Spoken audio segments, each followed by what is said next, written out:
सभी को समान कायदा नियम अनुशासन पालन करवाकर सत्य पथ पर लाएगा। मैं नास्त्रदमस एक बात निर्विवाद सिद्ध करता हूं, वह सायरन यानी धार्मिक नेता नया ज्ञान आविष्कार करेगा। नया ज्ञान आविष्कार करने का मतलब है अध्यात्म के विषय में वो अनसुलझे रहस्य उजागर करेगा, अर्थात सृष्टि रचना को बताएगा, सचखंड की जानकारी देगा और सार शब्द सार नाम का आविष्कार करके, उन गुप्त मंत्रों का आविष्कार करके अपने अनुयायियों को देगा। वह सत्य मार्गदर्शन करवाने वाला तारणहार एशिया खंड में जिस देश के नाम महासागर यानी हिंद महासागर है, उसी नाम वाले हिंदुस्तान देश में जन्म लेगा। वह ना ही तो क्रिश्चियन होगा, ना मुसलमान, ना ज्यू होगा, वह निसंदेह हिंदू होगा। यानी एक एक शब्द नास्त्रदमस जी का सतगुरु रामपाल जी पर खरा खरा उतर रहा है। अन्य भूतपूर्व धार्मिक नेताओं से महत्तर बुद्धिमान होगा और अंजी के होगा। नास्त्रदमस भविष्यवाणी के शतक 6 श्लोक 17 में महत्वपूर्ण संकेत संदेश बता रहा है। उससे सभी प्रेम करेंगे। सतगुरु सुंदर रूप अपारा, सतगुरु तीन लोक से न्यारा, उसे सभी प्रेम करेंगे।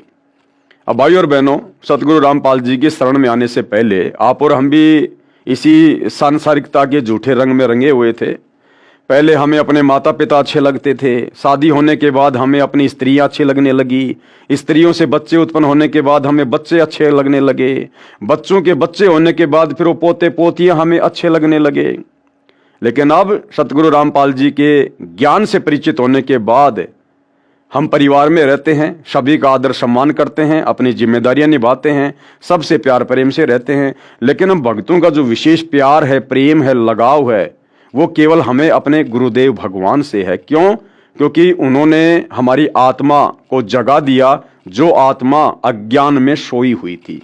उन्होंने हमें मोक्ष मुक्ति का मार्ग दिखा दिया, अन्यथा हम लख 84 योनियों में गधे कुत्ते सूअर बनकर यहीं भटकते रहते, भरमते रहते।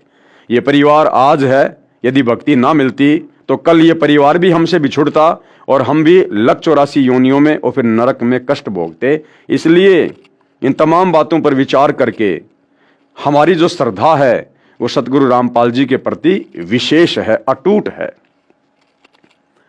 उसका बोलबाला रहेगा, उसका भय भी रहेगा। भाई भगत को तत्व ज्ञान हो जाएगा कि यदि मर्यादा तोड़ दी, भक्ति को हल्के में ले लिया, गुरु के प्रति मन में कोई दोष आ गया तो भैया मर्यादा टूटेगी, फिर लख 84 में जाएगा, मोक्ष नहीं हो पाएगा। और मोक्ष नहीं हुआ तो फिर क्या होगा? नरक में जाएगा, जीवन बर्बाद हो जाएगा, युगों युग बीत जाएंगे, ना जाने परमात्मा फिर कब संभालेगा। तो फिर भगत को भय भी होगा। और भाई और बहनों, भय बिना भक्ति नहीं होती, भक्ति में भय भी जरूरी है। कोई भी अपकृत्य करना नहीं सोचेगा, यानी कोई भी दुष्कर्म नहीं करेगा, फिर भगत उसका नाम व कीर्ति त्रिखंड में गूंजेगी, तीनों लोकों में गूंजेगी, अर्थात आसमानों के पार उसकी महिमा का बोलबाला होगा। अब तक अज्ञान निंद्रा में गाड़े सोए हुए समाज को तत्व ज्ञान की रोशनी से जगाएगा। सर्व मानव समाज हड़बड़ाकर जागेगा, उसके तत्व ज्ञान के आधार से भक्ति साधना करेगा, सर्व समाज से सत्य साधना करवाएगा, जिस कारण सर्व साधकों को अपने आदि अनादि स्थान सतलोक में अपने पूर्वजों के पास ले जाकर वहां स्थायी स्थान प्राप्त करवाएगा, यानी वारिस बनाएगा। इस क्रूर भूमि काल लोक से मुक्त करवाएगा, ये शब्द बोल उठेगा।